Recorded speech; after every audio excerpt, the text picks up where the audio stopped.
Of President Obama. Yes, we have the President and Ivanka Trump speaking to the International Space Station right now with Peggy Whitson, who, as of today, has been in space more days than any American astronaut ever. Let's listen. People to join us from orbit aboard the International Space Station, Commander Peggy Whitson and Colonel Jack Fisher. And Peggy Whitson has been setting records, so we're going to talk about that very soon. I'm here in the Oval Office along with my daughter Ivanka and astronaut Kate Rubins, who recently returned from space and from the space station.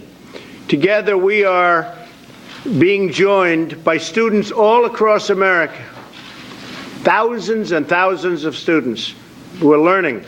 They're learning about space, learning about a lot of other things.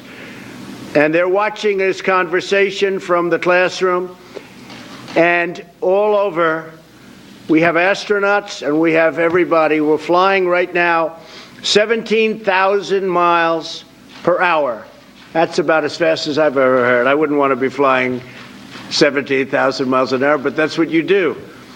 Peggy, Jack, and Kate, I know that America's students are thrilled to hear from you. But first, I want to say that this is a very special day in the glorious history of American space flight. Today, Commander Whitson, you have broken the record for the most total time spent in space by an American astronaut, 534 days and counting. That's an incredible record to break.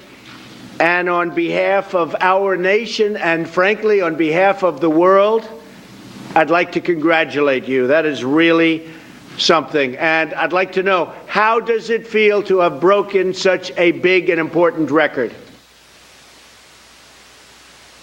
Well, it's actually a huge honor to break a record like this, but it's an honor for me basically to be representing all the folks at NASA who make this spaceflight possible and who make me setting this record feasible. And so it's a very exciting time to be at NASA. We are all very much looking forward, as directed by your new NASA bill. We're excited about the missions to Mars in the 2030s. And so we're actually physically have hardware on the ground that's being built for the SLS rocket that's going to take us there. And of course, the hardware being built now is going to be for the test flights that will eventually get us there. But it's a very exciting time, and I'm so proud of the team. Great. And what are we learning from having you spending your time up there? I know so much research is done. I'm getting a glimpse of some of it right here in the Oval Office. What are we learning by being in space?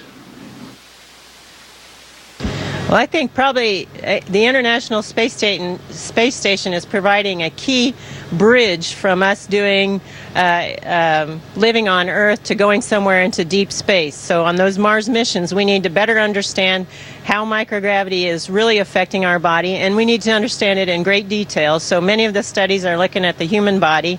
We're also looking at things that involve operations of a space vehicle on these long-duration missions and the technological advancements that will be required. For instance, on a multi-year Mars mission, we're going to need to be able to close the life support system, and that means we, right now, for instance, are taking solar power that we collect and using it to break apart water into oxygen and hydrogen. The oxygen we breathe, of course, we use the hydrogen, combine it back with the CO2 that we take out of the air and make more water. But water is such a precious resource up here that we also are cleaning up our urine and making it drinkable. And it's really not as bad as it sounds. Well, that's good. I'm glad to hear that. Better you than me. I will say, Colonel Fisher, you just arrived, and how was your trip? Complicated, easy? How did it go? Oh, sir, it was awesome. It made even my beloved F-22 feel a little bit underpowered. It was, I launched in a Russian vehicle with my Russian friend, Fyodor Yurchikin, from Kazakhstan. Got the immediate perspective change as we got to orbit and I saw that frail, thin blue line of life around the Earth. 6 hours later, we're docked to the station.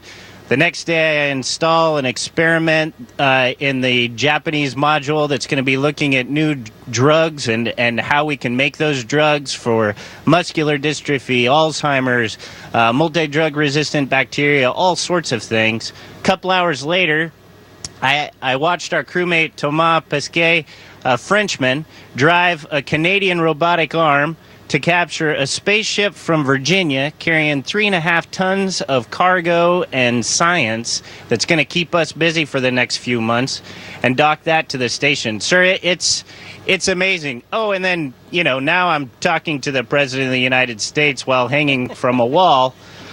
It's amazing. The International Space Station is by far the best example of international cooperation and what we can do when we work together in the history of humanity. And I am so proud to be a part of it. And it's also just cool. Like yesterday, I had, well, there you go.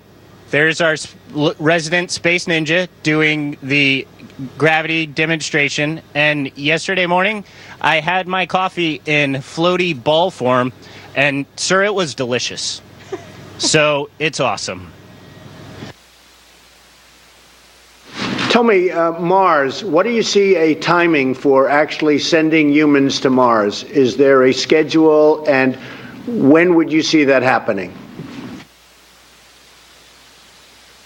Well, I think as your bill directed, it'll be approximately in the 2030s. As I mentioned, we actually are building hardware to test the new heavy launch vehicle, and this vehicle will take us further than we've ever been away from this planet. So, unfortunately, spaceflight takes a lot of time and money, so getting there will require some international cooperation to get it to be a planet-wide approach in order to make it successful, just because it is a very expensive endeavor, but it is so worthwhile doing.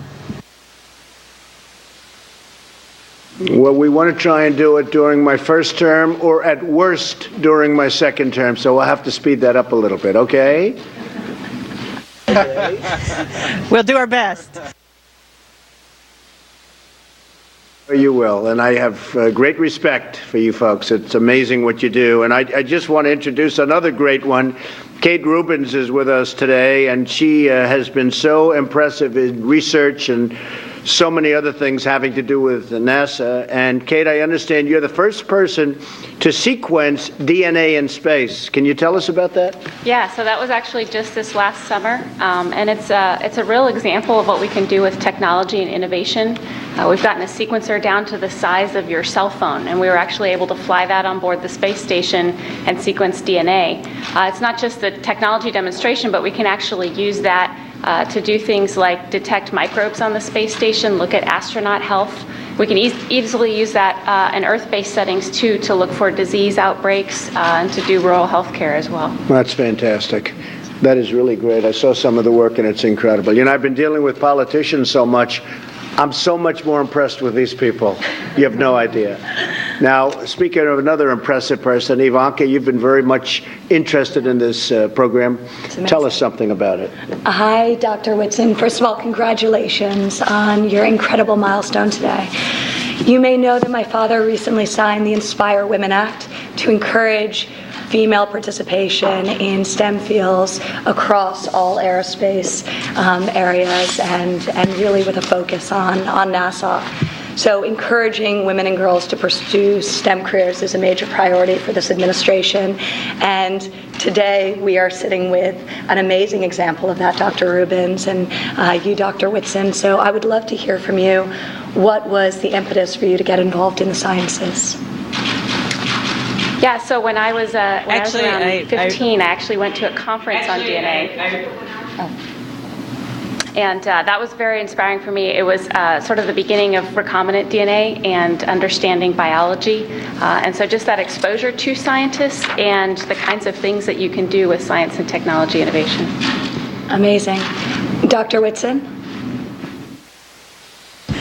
For me, it was actually the Apollo program was my inspiration. And that was when it became a dream to become an astronaut. But I don't really think it became a goal until I graduated from high school, when the first female astronauts were selected.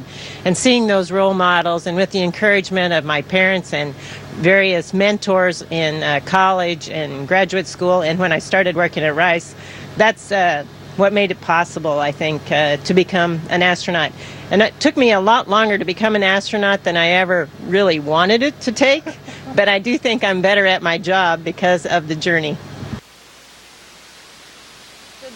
You're an incredible inspiration. A history-making astronaut, Dr. Peggy Whitson, speaking along with the President of the United States, and interestingly, not the Vice President by his side. You have Ivanka Trump, his daughter, by his side, along with another renowned astronaut Kate Rubin. The president made a funny. It was a really good funny. Highly entertaining. Dr. Whitson, who again has spent more days in space than any other American, was explaining how they are now developing science to convert urine to drinking water. And she said it doesn't taste that bad. And the president, a renowned germaphobe, said to the astronaut on the space station, "Better you than me." It was funny. It just was. There was another exchange there also of note. The president was talking to Dr. Woodson about the U.S. goals to get to Mars at some point. And he said, hopefully in my first term, if not, if it has to be, in my second term. Which is a wildly aggressive, I think, schedule to get to Mars. Can you fact check that one for me? No one thinks the United States or mankind is getting to Mars anytime in the next 8 years. Just take a moment, because this is a remarkable moment in history when this woman has spent more time in space than any other American, man or woman, getting her due honors today and giving a fascinating interview with the Commander-in-Chief. Yeah, congratulations to Peggy Whitson for that. Really, really fun to see this. Our best to her up there. She's there for another, I think, more than 100 days. She said, what did she miss? She did an interview with our Rachel Crane. You can see it on CNN.com. She said a hot shower and some home-cooked food. And, maybe something else to drink. Just saying. There All right, go. let's go to Joe John.